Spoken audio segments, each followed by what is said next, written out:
Медициналық қызметтерді пайдалану үшін ең алдымен өз емханаңызды және учаскелік дәрігеріңізді білу маңызды. Қай емханаға тіркелгеніңізді bigov.kz порталындағы жеке кабинеттен, Bigov Mobile және Дамумед қосымшалары арқылы немесе емханалардың анықтама қызметі арқылы тексеруге болады.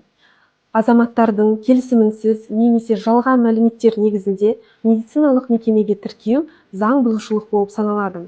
Егер тіркеу сіздің қалауыңызсыз жасалған болса, bigov.kz порталы арқылы өзіңізге ыңғайлы емханаға қайта тіркеліңіз.